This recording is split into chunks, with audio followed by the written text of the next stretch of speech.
Olá pessoal, graça e paz, como vocês estão?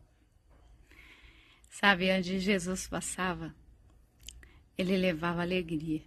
Ele não gostava de ver ninguém triste, enfadado, angustiado. Onde ele encontrava alguém cabisbaixo, se sentindo sozinho, jogado para os cantos, como era o caso dos leprosos, das mulheres com hemorragia e tantos outros problemas. Era lá que ele ia. Ele ia naquelas pessoas que estavam jogadas pela sociedade. E ele foi muito julgado por isso. E Jesus ia passando e vendo tantas pessoas tristes, rejeitadas pela sociedade. E ele abriu a voz e disse: Vinde a mim, vós todos que estáis cansados, fatigados, sobrecarregados com os vossos fardos, e aprendei de mim, que sou manso e humilde de coração. Tomai sobre vós o meu jugo, que é suave, e o meu fardo, que é leve. Ele não quer jogar nas nossas costas aquilo que nós não conseguimos carregar. Ele quer que vivamos uma vida simples, mas verdadeira. Que quando a gente for orar, que a gente não fique procurando palavras lindas, maravilhosas, pega um dicionário para falar as palavras mais bonitas. Não, ele quer que você rasgue o coração e que você diga a ele o que você está sentindo, o que está acontecendo com você, o que você precisa que ele faça.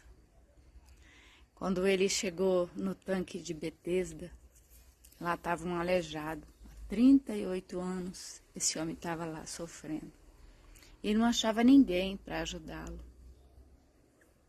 Jesus chegou e sabia o que ele precisava. Ele queria ser curado. Mas mesmo assim, Jesus quis saber, quis escutar da boca dele o que é que você precisa. O que é que você quer que eu faça por você? Porque Jesus poderia fazer por ele infinitamente mais do que ele pedisse. E ele disse: Senhor, eu quero ser curado, mas toda vez que o anjo vem e mexe nas águas, alguém pula na minha frente. Alguém entra primeiro que eu. Ninguém me ajuda a entrar. Então eu estou aqui há tantos anos e não consegui o que eu preciso. E Jesus disse: levanta, pega o seu leito e vai embora. Vai para casa. Não precisou jogar ele lá dentro do tanque, porque Jesus é o Senhor dos Senhores. Quando Jesus encontrou o cego Bartimeu, o cego gritando, a multidão já havia passado, Jesus já estava lá na frente, mas mesmo assim, o cego Bartimeu, ele com uma fé tão grande: se Jesus me tocar, eu vou ser curado. Essa é a minha chance. Então aquela barulheira daquela multidão, um fala uma coisa, outro fala outra. E ele disse: Jesus, filho de Davi, tem misericórdia de mim. E ele gritava mais alto, porque o barulho da multidão era muito grande, e cada vez mais Jesus ficava mais distante. E aquela multidão, ao invés de pegar ele no colo e correr até Jesus, levá-lo até Jesus, ajudá-lo a chegar mais perto, porque ele não conseguia ir mais longe, ir mais rápido, porque ele era cego. E ele era cego há muitos anos. Mas não teve um amigo que pegou ele no colo, não teve um amigo que pediu para Jesus parar. E ele gritou bem alto, soltou a sua voz: Jesus, filho de Davi, tem misericórdia de mim. E alguém disse assim para ele: para, seu cego, para de gritar. Ele não vai te ouvir, ele não vai voltar. Fica quieto, para de incomodar. Mas Jesus, ele escuta tudo. Pode estar o barulho que for. Você pode estar onde você estiver. No pior canto do mundo, jogado num calabouço, sozinho, sem ajuda de ninguém. Se você clamar, ele vai te ouvir. E Bartimeu, crendo de todo o coração, ele gritou ainda mais alto: Jesus, filho de Davi, tem misericórdia de mim. Aí Jesus parou e disse à multidão: traga ele aqui até mim. E o curou. Disse a ele: a tua fé te curou. Vá para casa. E ele pegou aquela capa que ele usava por ser cego, para pôr no chão, para se proteger,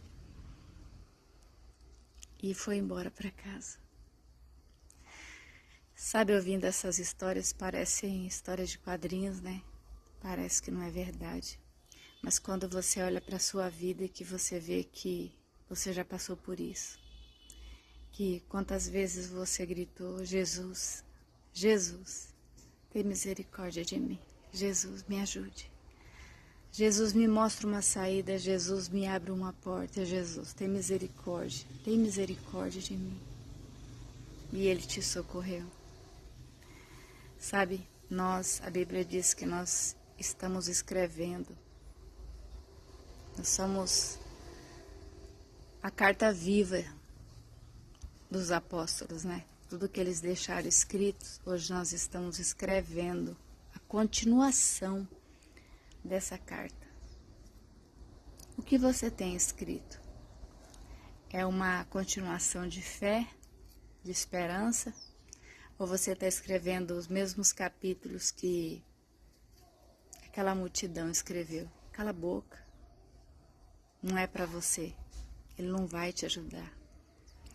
Jesus, ele nunca fez a acepção de pessoas.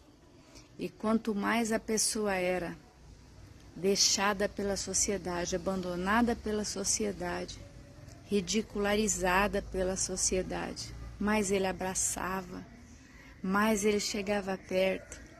Ele chegou a levar o nome de beberrão, comelão, porque ele estava ali sempre juntos com os pobres, com aqueles que comiam com a mão, com aqueles que não tinha, sabe, não era nada chique, não tinha chiqueza com eles, não tinha, eram simples, eram verdadeiros, eles viviam de verdade, eles sentiam o sabor das coisas de verdade, eles sabiam agradecer a Deus de verdade.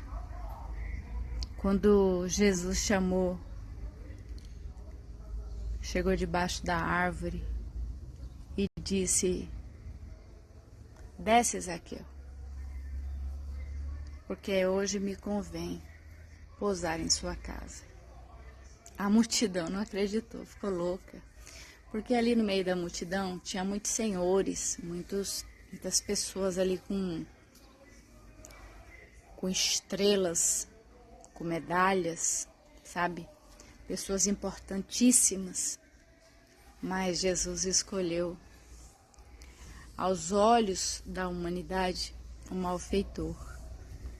Uma pessoa que havia roubado, que havia errado a vida inteira, né? Roubado os impostos, mas que estava com o coração aquebrantado e queria mudança. E Jesus, ele olha para o nosso coração. E ele disse: desce, Zaqueu, porque me convém ficar na sua casa essa noite. E daí ele chegou na casa de Zaqueu e disse: hoje a salvação chegou nessa casa. E ali foi salvo Zaqueu e sua família. Que Jesus chegue hoje na nossa casa e que mude tudo, mude o nosso pensar, o nosso desejar, a nossa forma de ver as coisas, que a gente não venha querer só as coisas do mundo, mas que a gente venha guardar o nosso tesouro no céu. porque é para lá que nós estamos indo. Que Deus abençoe a sua tarde, te dê saúde, te dê graça, te dê paz. Eu sei que tem muita gente aqui me ouvindo que está assim como eu, com uma doença que os médicos falam que é incurável, que tem controle, mas que não tem cura. Pode não ter cura para o homem, mas para Deus tem. Mas ainda que Ele não curar, Ele continua sendo Deus. O Deus da nossa vida. O Deus que vai nos levar para o céu. E lá no céu não vai ter mais doença. E lá no céu não vai ter mais lágrima. E lá no céu não vai ter mais choro. A Bíblia diz que Ele enxugará dos nossos olhos toda lágrima. Guarda isso no seu coração. E seja feliz. Mesmo que esteja doendo. Quando você lembra disso, automaticamente nasce um sorriso no seu rosto. Porque a gente sabe que essa vida aqui é curta. E por mais que esteja doendo, vai passar. Tudo passa. Aqui vai passar. Queira estar com Cristo. Passar a eternidade com Ele. Porque passar a eternidade com Satanás não vai ser nada fácil. Beijo para vocês. Que Deus abençoe, Deus te guarde, Deus te fortaleça, Deus aumente a sua fé e faça de você um vaso de honra. Em nome de Jesus.